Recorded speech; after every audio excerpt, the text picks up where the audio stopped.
Kumusta mga kabiyahe? Wala tayong masyadong update kay Esteban pero ngayong Sunday magro-road trip na lang muna kami. At ito, bagong hilamos si Esteban.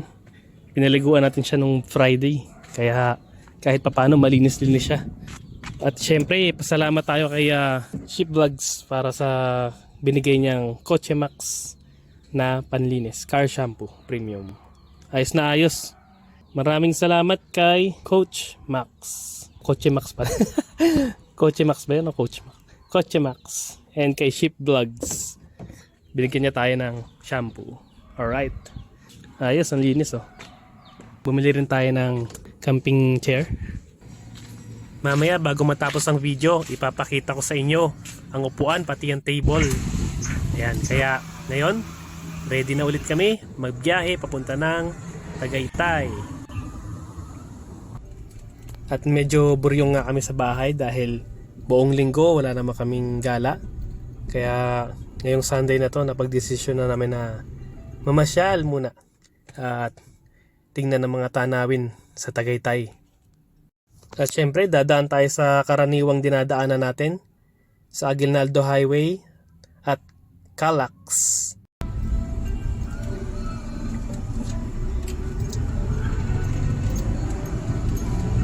Design yung ano niya, pang Pasko, yung sasakyan.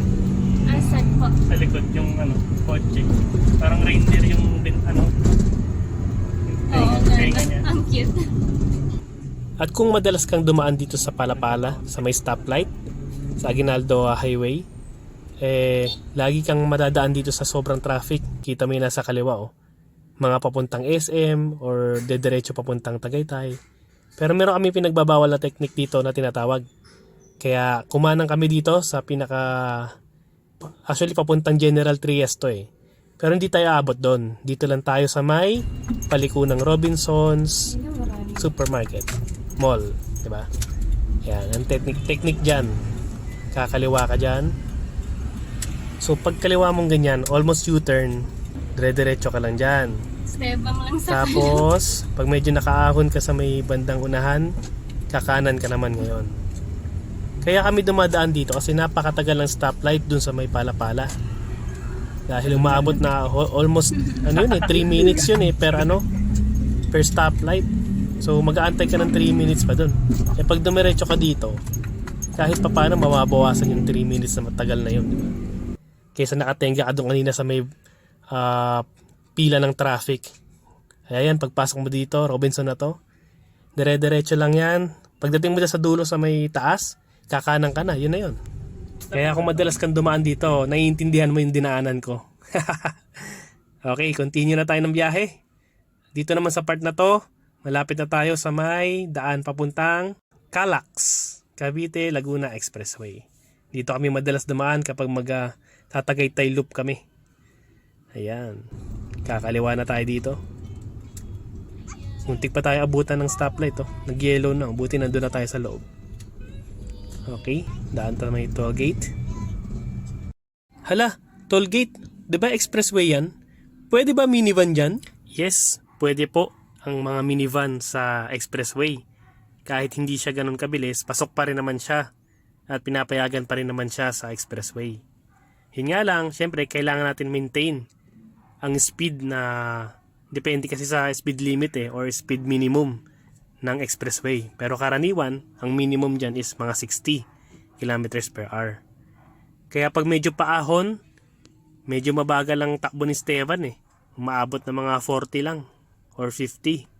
Kaya hindi natin alam kung magkaka-violation ba tayo doon. Paki-comment nga dyan kung magkaka-violation kapag gano'n ang sitwasyon, medyo mabagal tayo. Isa ang Calax sa mga paborito kong expressway. Bukod sa, syempre, given na napakaluwag ang daan, maganda yung mga tanawin dito. May makikita ang mga bulubundukin. Nakaka-relax at masarap sa pakiramdam makakita ng mga puno at halaman. Kaya hanggat maaari sana, pangalagaan natin ang ating kalikasan.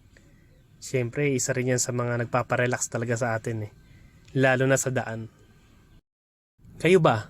Ano ba ang paborito nyong nadaanan na? Comment nyo naman dyan para baka sakaling madaanan din natin next na biyahe natin. From Aguinaldo Highway hanggang dito sa Santa Rosa exit, 45 pesos ang bayad. Paglabas dito sa Santa Rosa, merong mall na tinatayo. Kaya abangan natin. Sabi nila SM daw yan eh. Kaya sa mga next na upload, kapag gawa na yan, makikita natin yan. Panigurado niyan, once na nag-open na ang SM, dadami ang volume ng sasakyan at lalong magiging traffic. Pero okay lang yan. Maganda nga may mall dyan dahil maraming kababayan natin ang magkakaroon ng trabaho. At marami ring mapapasyalan ang mga taga Santa Rosa. Mapapansin nyo sa bawat exit may nakalagay na speed limit na 40. Yun ang maximum speed limit. Kaya dapat sundin natin yan dahil napakadelikado kapag nagmatulin tayo sa area na to. Kaya happy si Esteban dahil mabagal naman si Esteban. Pasok siya dyan sa 40 na yan. Kaya huwag tayo masyadong magmamadali. Lahat tayo ay makakarating sa ating paroroonan. Alright. Tama naman, di ba? Kapag pula yung bilog sa numero, yun ang maximum na limit. Kapag naman ang bilog dun sa number ay kulay green ba yun? Or blue? Blue ata yun. Kapag color blue, yun naman yung minimum na speed limit.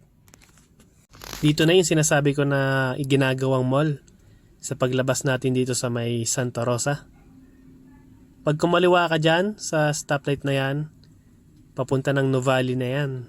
Dito naman sa kanan ay Silang Cavite at Tagaytay, papuntang Tagaytay. Dito tayo dadaan sa may barangay, Puting Kahoy, Silang Cavite. Dito sa part na to medyo paahon din. Kaya sa tuwing dadaan kami dito, medyo mabagal talaga si Esteban. Parang 40 lang yung takbo niya. Minsan nga 20, depende sa ahon. Ayun, dito kami. Nag-stop over muna kami sa AUP store. Kaya kami. Dito kami sa AUP Health Foods. Tingnan natin yung mga produkto nila. Let me grab a basket to make your shopping easier. May banana bread. Kung gusto nyo ng mga healthy na pagkain, daan lang kayo dito sa AUP Healthy Foods. Bili kayo dito ng mga wheat bread, banana bread, iba't ibang klase ng mga tinapay. At meron din silang mga veggie meat, meron din mga soya milk, meron din mga carrot juice, calamansi juice. Marami ditong pagpipilian. May cinnamon delight, may mga peanut butter. Ayan. Pili lang kayo. Ang ibig sabihin naman ng AUP ay Adventist University of the Philippines. Dahil itong tindahan nito ay tapat lang mismo ng school at sila ang may-ari. At syempre mga kabiyahe, para di tayo mauhaw sa kalsada, bili rin tayo ng carrot juice, soya milk, calamansi juice, at marami pang ibang pagpipilian. Meron din silang whole wheat bread dito, napakamura lang oh. At meron din silang mga frozen products like siopaw, veggie meat, veggie tocino, veggie burger, gluten steak at marami pang iba. Cash only ang kanilang payment mode. Kaya sana sa AUP next time magkaroon na ng cashless payment para pwede ang mga card, GCash at Paymaya at iba pang mga bangko. AUP Foods. At nandito na kami ngayon sa bagong bukas. Actually hindi na siya bago dahil isang buwan na yatang bukas to, ewan ko lang. Dito yan sa may Mendez, sa may Tagaytay papuntang Nasugbo. Kaya tetestingin na natin tong daanan na to. Kayang-kaya naman ni Esteban to. Napaka-basic lang na itong daan na to, kaya enjoy na lang natin. What? You like it? Nasaan yung one? So, ito na ang bagong bukas na flyover.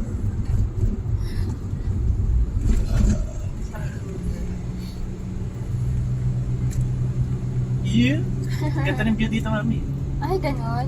Mag-video ka rin. Sige na. Dito, sa side na to. Okay. Open. Ay, pag na lang.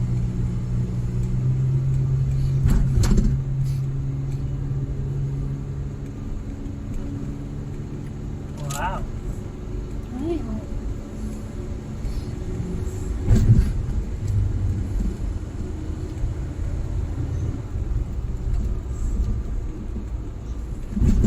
Wing.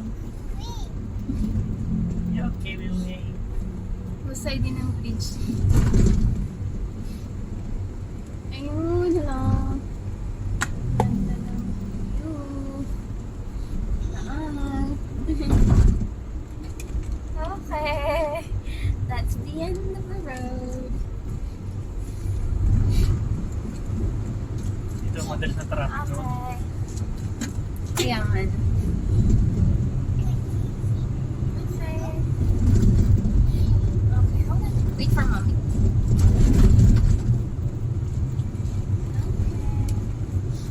Okay. Asan na yung... Ready? Alin? Amadeo? Ano pa? Ah, okay. Ikot tayo, pabalik tayo.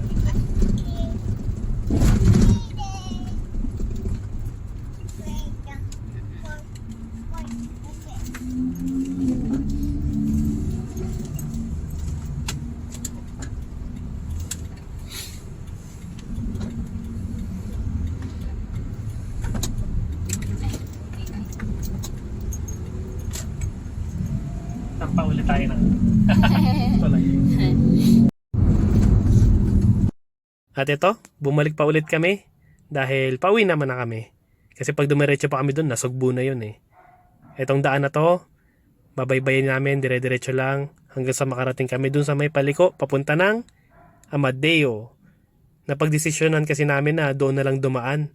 Kasi kung magsisilang pa kami, maraming stoplight doon eh. At palagay namin medyo mas dire-diretso naman ang daan dito sa may Amadeo.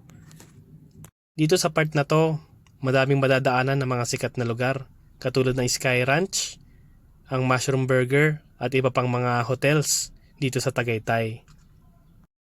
Hindi na kami masyado nag-video dito sa part na to kaya ituloy na lang natin ang kwentuhan pag uwi ng bahay. Pakita ko sa inyo kung paano i-set up tong camping chair na madali lang naman.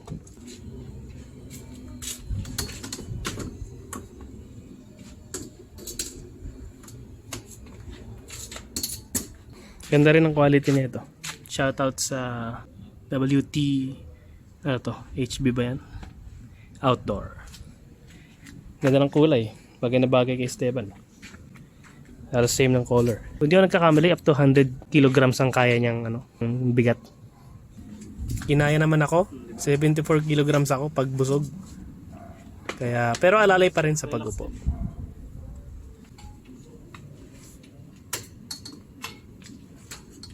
Sobrang basic lang naman yung setup nito. Pero dito ako madalas na lilito sa pag-assemble nito. Kailangan, yan. Sagat mo.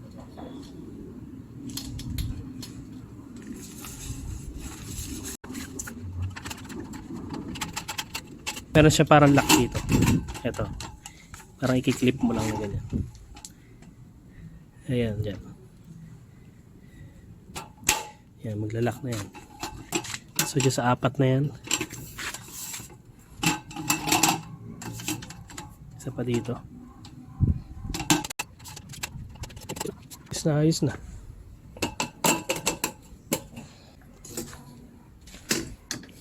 Yan. Yan yung tsura niya. Ganda ng upuan, no? At dyan nagtatapos ang video natin mga kabiyahe. Kaya kung hindi ka pa na-subscribe, subscribe na.